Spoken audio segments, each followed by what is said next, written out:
My name is Myra Summers. I was 41 years old when my sister tried to take back the son she gave me 19 years ago. She got pregnant at 16. My parents panicked. They said a baby would ruin the family name, ruin Vanessa's future, ruin everything. So they turned to me. I was 22, single, had never held a newborn in my life. I took him anyway. Raised him alone, worked 2 jobs his first 3 years, wrapped his Christmas presents in newspaper, sat in every parent-teacher conference by myself. My sister moved to Boston, finished college, earned her MBA, got married twice, and never once picked up the phone to ask about her son. Then he graduated from high school, and my sister walked into that gymnasium carrying a cake. White frosting. Pink letters. Congratulations from your real mom. What happened at that graduation made my mother cry, made my sister's boyfriend leave, and made 200 strangers stand up for a woman they had never met. Let me take you back 19 years to the night my mother called at 2 in the morning. I grew up in Willow Creek, Ohio. Population 11,000. The kind of town where your neighbor knows your report card before you do, and the grocery clerk asks about your grandmother's hip. My sister Vanessa is 6 years younger than me. She was the baby. The pretty one. The one who walked into a room and made people smile just by existing. I was the other one. The one who set the table, washed the dishes, drove Vanessa to dance class every Tuesday and Thursday because my mother said it was good practice for when I had my own kids someday. I loved my sister. I want to be clear about that. I loved her the way older sisters do, with irritation and tenderness braided together so tightly you cannot separate them. Our mother Rita had a simple philosophy. Vanessa was fragile. Vanessa needed protection. Vanessa was the one you worried about. And I was the one who handled things. The reliable one, the one who did not need checking on because I would figure it out. Our father Gerald agreed with whatever Rita said. He was not a cruel man, he was an absent one. Present at the dinner table, gone from every conversation that mattered. I was 22 the spring everything changed. I had just finished my bachelor's degree in education at Ohio State. I had been accepted into a master's program with a full scholarship. I had a plan, a timeline, a studio apartment with a window that faced a parking lot, which I thought was beautiful, because it was mine. Then the phone rang at 2 in the morning. My mother's voice. Flat. Controlled. Come home. I drove 40 minutes in the dark. When I walked into the kitchen, Rita was sitting at the table with a cup of tea she was not drinking. Gerald stood by the refrigerator with his arms crossed, staring at a spot on the floor. He was very good at staring at floors. Rita slid a piece of paper across the table without looking up. An ultrasound printout. Vanessa was 16. 4 months along. Tyler, the boyfriend with the Mustang, had already stopped returning her calls. Rita's first words were not about Vanessa's health. Not about the baby. Not about Tyler. The neighbors cannot know. She laid out the options the way a general lays out a battle plan. Adoption meant paperwork. Paperwork meant people finding out. Keeping it meant a teenage mother in her house. And that would ruin everything they had built. As though they had built something more than a front lawn and a reputation. Then she went to the hall closet. And came back with a small yellow blanket, folded into a square. Cotton. Faded at the edges. This was yours, she said, handing it to me. When you were born. I held it. Soft and thin from 22 years of storage. It smelled like cedar and dust. Rita sat back down and looked at me for the first time since I had arrived. You have to help. You are her sister. Vanessa was sitting on the couch, with her knees pulled to her chest. A hoodie 3 sizes too big. Mascara smudged under her eyes. She looked exactly like what she was. A scared 16-year-old who had no idea what was happening to her body or her life. Vanessa, I said. What do you want? She looked at Rita. Then at me. Then, at the floor. I wanted it to go away. She whispered. Rita pointed at me like that settled it. She has school. She has her whole life ahead of her. I need you to remember that sentence. She has school. Because I will hear it again, 19 years from now, in a gymnasium full of 200 people, and it will mean something entirely different. 2 weeks later, I called my mother and said yes. I withdrew from my master's program the next morning. Dylan was born on July 14th, at 3:17 in the afternoon, 6 pounds 9 ounces. A full head of dark hair, and a scream that could strip paint. I was in the delivery room. Vanessa was there because she was the one in labor. Rita stood by the door with her arms crossed, watching the clock. Gerald waited in the hallway, probably staring at a different floor. When Dylan arrived, the nurse cleaned him, wrapped him, and held him out. Who wants to hold him first?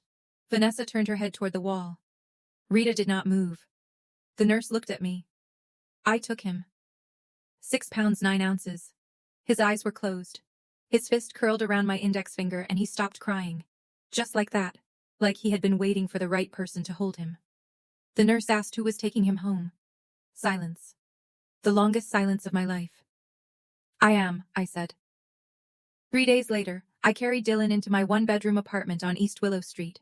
A borrowed crib. A box of diapers from the dollar store. The yellow blanket from my mother's closet.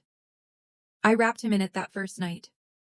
The same blanket that had wrapped me 22 years earlier. It barely covered him, but it was soft, and it was warm, and it was ours. The first year nearly broke me. Dylan had colic. He cried for 4 hours every night between 8 and midnight. I walked circles around my apartment holding him against my chest, humming songs I half remembered from childhood, watching the clock, and praying for silence. I was working as a teaching assistant, 7:45 to 3:30, then home to a screaming infant. I learned to function on 4 hours of sleep. I learned to eat standing up. I learned to shower in under 3 minutes, because 3 minutes was exactly how long Dylan would tolerate the bouncy seat. One night after Dylan had been crying for 3 straight hours, I called my mother.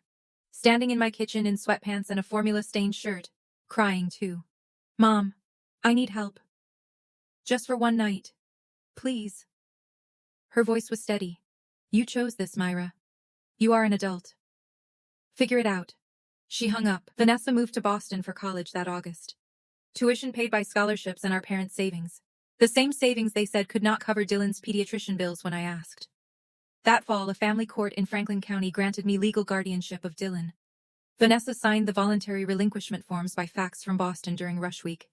I filed the papers in a small fireproof safe I kept under my bed, next to the yellow blanket, next to Dylan's hospital bracelet, next to a photograph of him sleeping on my chest at 4 days old, mouth open, fist curled, peaceful for the first time since birth. He was mine. Legally, completely, finally mine.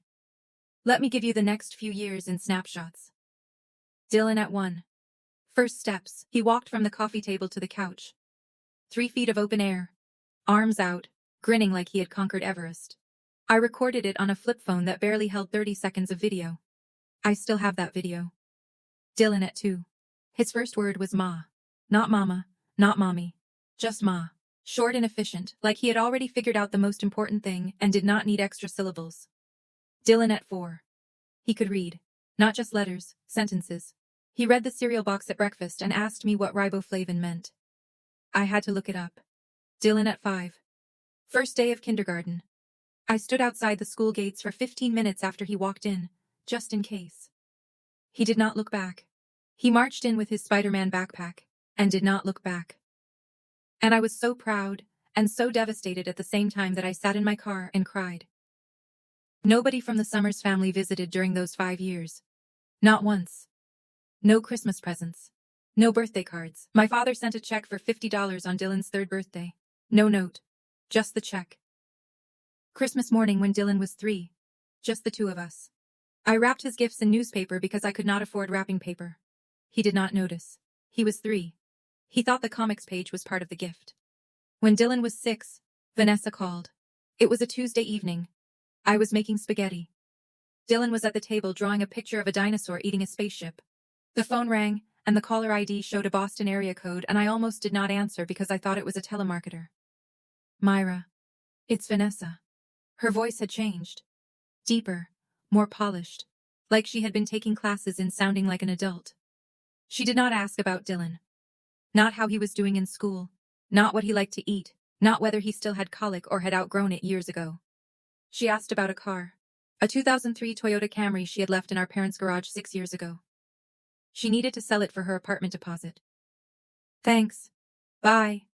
42 seconds. I timed it afterward because I could not believe that was the whole conversation. That evening Rita called. Your sister is graduating next spring, top of her class. Do not make things difficult for her. I am not making anything difficult for anyone, I said. I am making spaghetti. When Dylan was 8, he asked me a question while I was washing dishes. Aunt Myra, how come I don't have a mom and dad like the other kids? My hands stopped moving. The water kept running. A plate slipped and clinked against the bottom of the sink. He was sitting at the kitchen table behind me. Homework spread out, pencil in his hand, looking at me with those dark, serious eyes that were already too perceptive for an 8-year-old. I turned off the water, dried my hands, sat down across from him. Dylan, I love you more than anything in this world. Your birth mom loves you too, in her own way. But I am the one who is here. I am the one who is always going to be here. He studied my face. 8 years old, and already reading people like they were books. I know, he said. I just wanted to call you Mom instead of Aunt Myra. Is that okay? I had not cried in years. Not when Rita refused to help. Not when Vanessa called about a car instead of her son. Not when Christmas came and went without a card from anyone. But when an 8-year-old boy asked permission to call me Mom, I broke. He got up from his chair, walked around the table, and hugged me. Small arms, tight grip. He smelled like pencil shavings and grape juice. It's okay, Mom, he said. First time. That night after Dylan went to bed, I opened the fireproof safe under my bed. I took out the legal guardianship papers and read them in the light of my bedside lamp. My name on every line. Vanessa's signature on the relinquishment form, notarized, stamped, filed. Then I heard a small knock on my door. Dylan stood there, in his dinosaur pajamas. Mom, I can't sleep. Me neither, I said. He climbed into my bed and saw the blanket in my hands. That's my baby blanket, he said. He had not seen it in 3 years. It was mine first, I said. Before it was yours. He took it from me, studied the frayed edges, then folded it carefully, too carefully for an 8-year-old, and placed it back in the safe. We should keep it safe, he said. It's important. It was more than he knew. I told Dylan the full truth when he was 13. We were sitting on the porch on a Sunday afternoon. He had been asking circling questions for months. Why did Grandma Rita always introduce him as Vanessa's son? Why were there no records of his birth in the family photo albums? Why had he never met Tyler? So I told him all of it. The phone call at 2 in the morning. Rita's ultimatum, the yellow blanket. The 40-minute drive home in the dark. I told him Vanessa was 16 and scared and not ready. I told him about the legal papers, about the fact that his biological mother had not called, written, or visited in 13 years. I did not editorialize. I did not say Vanessa was a bad person. I did not say Rita was wrong. I just told him what happened, in order, the way it happened. Dylan listened without interrupting. When I finished, he stood up, went inside, and closed his bedroom door. He did not come out for 2 days. On the 3rd morning he appeared at the kitchen table already dressed for school. Scrambled eggs, 3 bites. Then he said, I am not angry at her. At Vanessa? I asked. At any of them. I am just sad for her. She missed everything. He went to school. I sat at the table for another 20 minutes holding a spatula, not breathing properly. Dylan did not stop calling me Mom. He did not ask to meet Vanessa. He just continued being 13. Awkward, brilliant, growing 3 inches that summer. And he continued being mine. 2 months before graduation, Dylan came home from school and set his phone on the kitchen counter. Screen up. Mom, you need to see this. It was a family group text. Rita, Gerald, Vanessa, Aunt Patrice, Uncle Dale. Someone had added Dylan to the thread by accident, probably Rita, who could barely operate her phone on a good day. The messages went back 2 years. Rita, 14 months ago. When Vanessa is ready, she will take Dylan back. Myra is just keeping him for now. Vanessa, 3 days later. Give me a couple more years. I am getting my life together. Gerald. Thumbs up emoji. Aunt Patrice. Poor Vanessa. She has been through so much. Uncle Dale. Myra should be grateful she got to have a kid at all. I read every message twice. My hands were steady because they had to be. For 2 years, my family had been discussing the return of my son like he was a borrowed lawnmower. Like I was storing him temporarily until Vanessa was ready to pick him up. I set the phone down. Looked at Dylan. Why didn't you show me this sooner? Because I didn't want you to lose them, he said. Even though they don't deserve you. 17 years old. Standing in my kitchen. Protecting me from my own family. I did not call Rita. I did not call Vanessa. I did not scream or cry or throw anything. I went to the bedroom, opened the fireproof safe, and checked the guardianship papers. Every page. Every signature.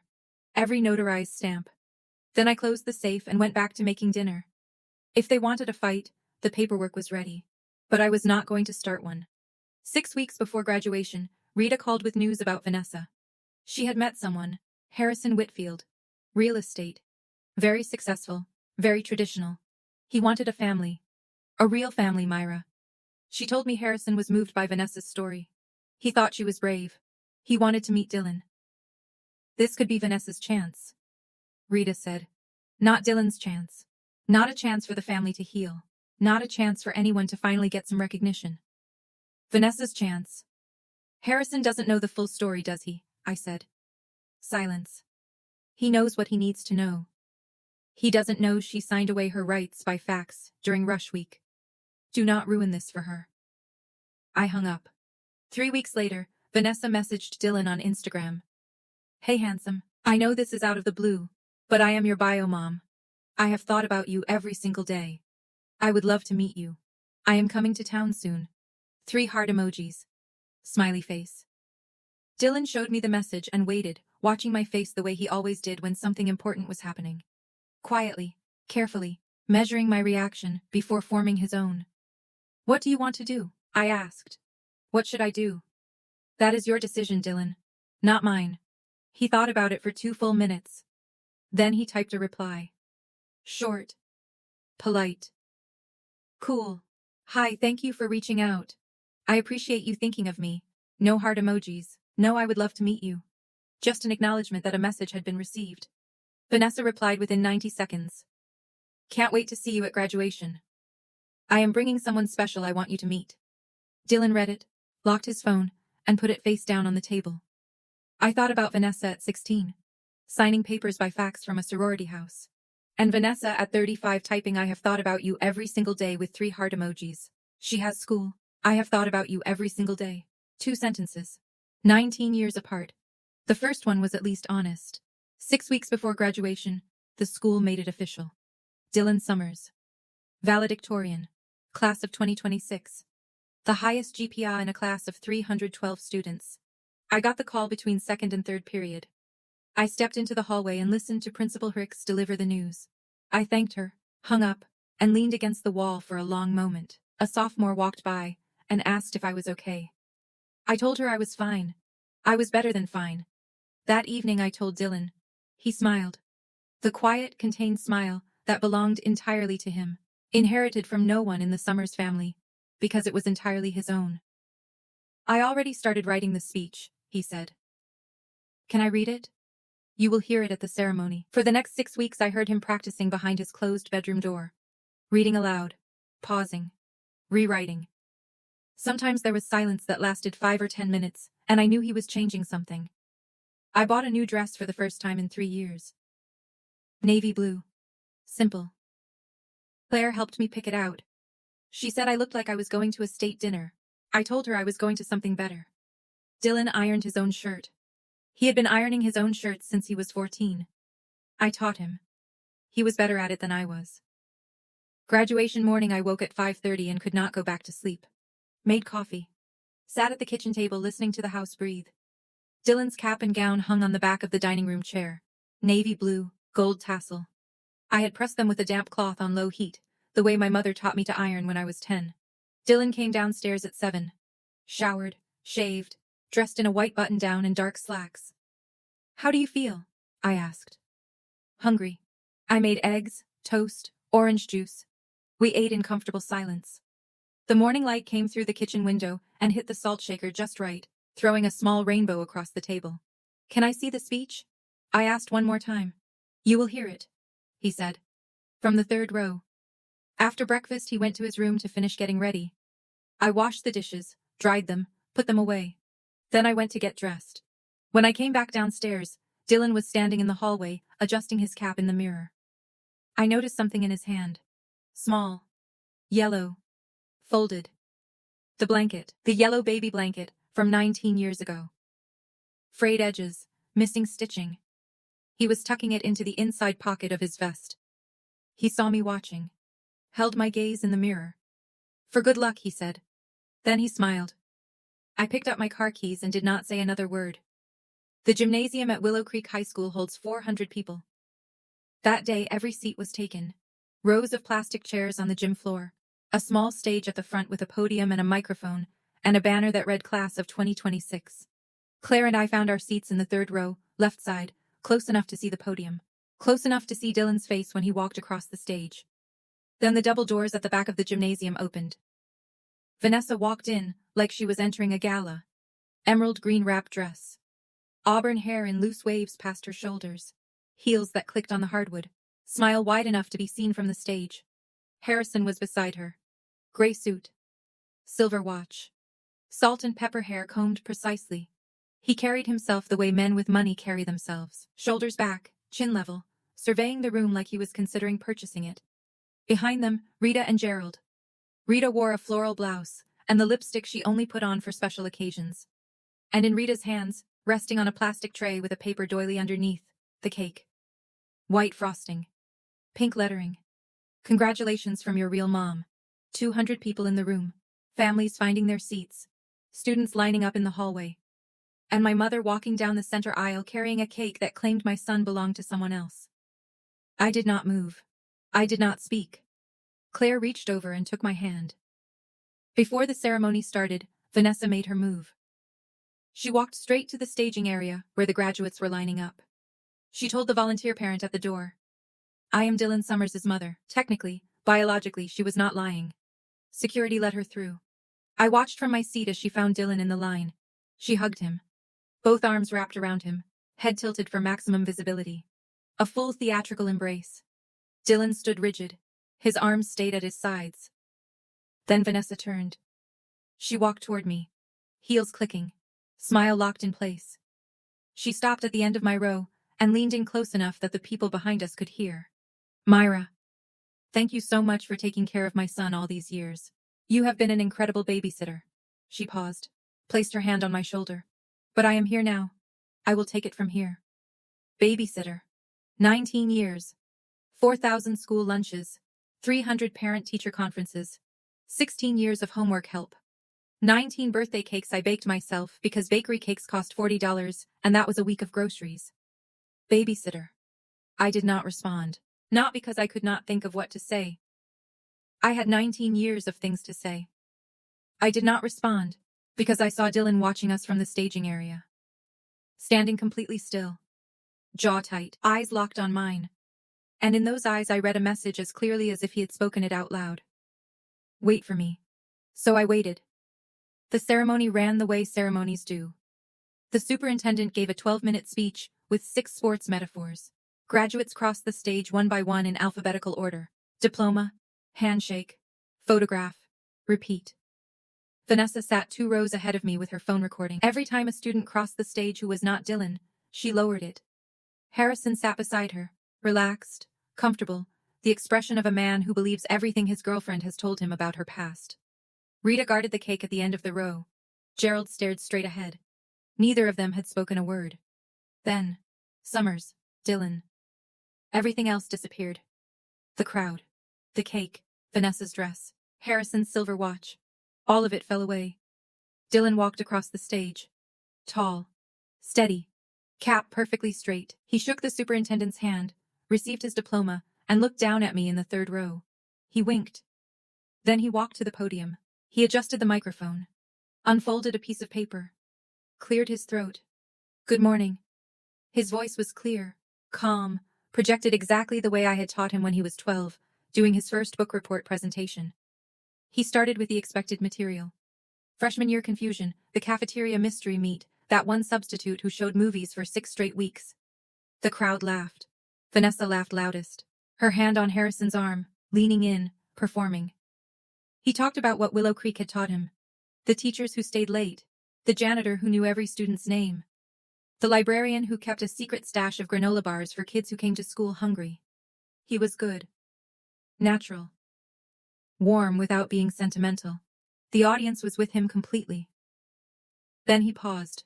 He looked down at the paper in his hands, studied it for 3 seconds. 5. Then he folded it carefully, deliberately, the way he folded the yellow blanket when he was 8. He placed it on the podium. And he began speaking without notes. I have been planning this speech for 6 weeks. I wrote 9 drafts. But I realized this morning that the most important thing I want to say is not on any of those pages. The gymnasium went quiet. The particular kind of quiet that happens when 200 people simultaneously realize something unexpected is coming. Vanessa straightened her posture, squeezed Harrison's hand. She thought he was about to thank her. I could see it in the way she tilted her chin up slightly, the way she was already preparing for her moment. She had no idea what was coming. The person I want to thank most today is not a teacher, not a coach, not a friend. It is a woman who was 22 years old when she was handed a newborn baby and told, "This is your responsibility now." The gymnasium was silent. She had never changed a diaper. She had never heated a bottle. She had just been accepted into a master's program with a full scholarship. And she gave it up the next morning without hesitation. He paused. Let the words settle. She moved into a one-bedroom apartment and figured it out. 4 hours of sleep a night for the first year. Teaching assistant salary. Dollar store diapers. She wrapped my Christmas presents in newspaper because she could not afford wrapping paper. Somewhere in the back of the gymnasium, someone sniffed. A mother, probably. Someone who recognized the bone-deep exhaustion in those details. She went back to school when I was 5. Night classes. 4 years. She graduated with a master's degree in special education, and nobody from her family came to her ceremony. One friend sat in the third row and cheered loud enough for 10 people. Claire squeezed my hands so hard I lost feeling in my fingers. She helped me with homework every night for 13 years. She taught me to cook, to do laundry, to shake hands firmly and look people in the eye. She taught me to iron a shirt and write a thank you note by hand. She came to every parent-teacher conference, every school play, every awards assembly. She never missed one. Vanessa was no longer smiling. Her phone had dropped to her lap. She was looking at Dylan with an expression I had never seen on her face before. Confusion. Then recognition. Then something close to fear. Dylan looked directly at me. Third row. Left side. She is not the woman who gave birth to me. But she is the woman who chose me every single day for 19 years without asking for anything in return. Without complaining. Without quitting. His voice did not crack. His hands did not shake. He stood at that podium with the composure of someone who had spent 19 years learning composure from the most composed person he knew. Her name is Myra Summers. She is my mother. The gymnasium erupted, 200 people on their feet, clapping, some standing, some wiping their eyes. The orchestra teacher in the corner was dabbing her face with a program sheet. Principal Hicks, standing by the stage steps, pressed her hand over her heart. I could not move. I sat in my plastic chair with tears running down my face, hands folded in my lap exactly where they had been for the past 45 minutes, except now they were shaking. Vanessa sat 2 rows ahead of me. She had stopped clapping. Her phone was in her lap, still recording the ceiling. Harrison was looking at her, then at me, then at Dylan on the stage, then back at Vanessa. Rita sat at the end of her row, the cake still on her lap. Congratulations from your real mom. Pink lettering, facing outward, visible to everyone around her. Except now those words meant something entirely different. Because 200 people had just heard Dylan Summers name his real mom. And it was not the woman on the cake. My son looked at me from that stage and mouthed 2 words that no one else could see. Thank you. The ceremony ended. Families spilled out onto the grass. The afternoon sun was warm, and the air smelled like fresh-cut lawn and cheap cologne. I was standing near the oak tree by the parking lot when Vanessa found me. She came fast, heels sinking into the grass, mascara already smudging at the corners. Harrison trailed behind her, hands in his pockets, mouth pressed into a thin line. What was that? Her voice was sharp, loud enough that the cluster of parents nearby turned around. What did you tell him to say? I didn't tell him anything. You coached him. You turned my own son against me. Dylan appeared behind her, still in his cap and gown, diploma in one hand.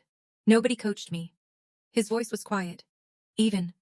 The voice of someone who had rehearsed this moment in his head for years. I wrote that speech myself. Vanessa spun toward him. Baby, I am your mother. I gave birth to you. I carried you for 9 months. And then you signed a piece of paper and faxed it from a sorority house, Dylan said. During rush week. Vanessa's mouth opened, closed, opened again. Grandma told me once that you had to go because you had school, Dylan continued. And you did go to school. For 19 years. You went to school, and to a career, and to 2 marriages, and to Chicago. And that is fine. But you do not get to walk into my graduation with a cake that says real mom and pretend those 19 years did not happen. He looked at Rita, standing 10 feet away, still holding the cake. And Grandma, You said today was Vanessa's chance. But this is my graduation, not her audition. Harrison stepped forward.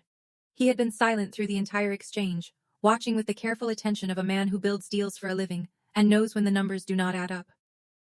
Vanessa, he said. His voice was low and controlled. You told me the family situation was complicated. You told me you were forced to give him up. That is the word you used. Forced. Vanessa wiped her eyes. Harrison, it was complicated.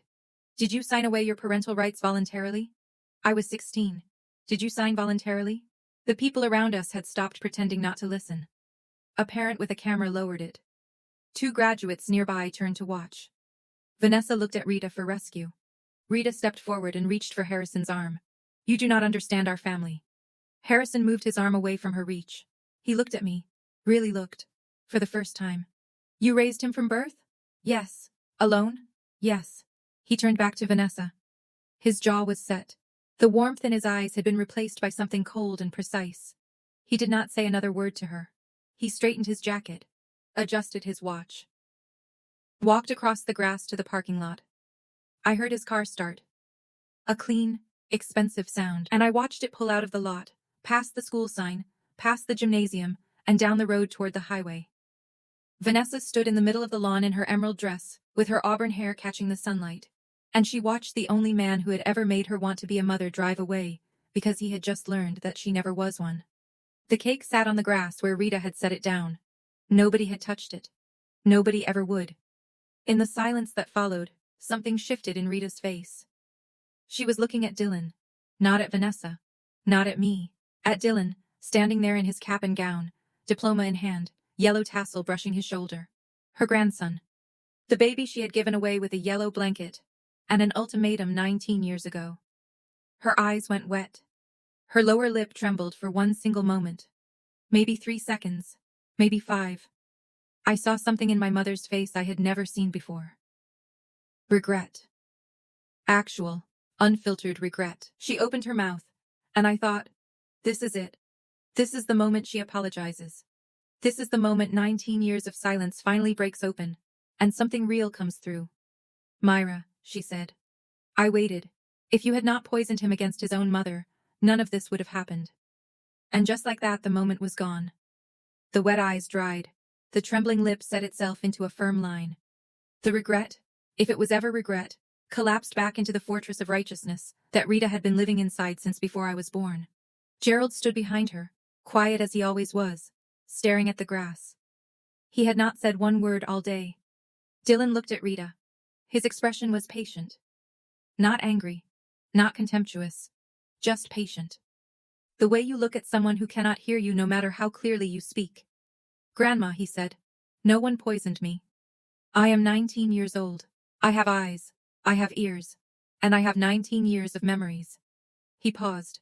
Do you know how many of those memories include you? 7 Thanksgivings. 3 Christmases. 1 birthday card. That is it. Another pause. Do you know how many include Mom? He looked at me. All of them. Every single one. She is in every memory I have because she was there. Rita had no answer for that. There is no answer for that. Dylan turned to Vanessa. She was standing 3 feet away. Mascara streaked. Arms wrapped around herself. I am not trying to hurt you, he said. I need you to hear that. I am not angry. I am not punishing you. But I need you to understand something. He took a step closer. If you want to be in my life, you can be. I would like that. But you have to start from now. Not from a cake. Not from a speech. Not from an Instagram post that says my son my pride when you do not know my Jeepa, my best friend's name, or what I am allergic to. Vanessa blinked.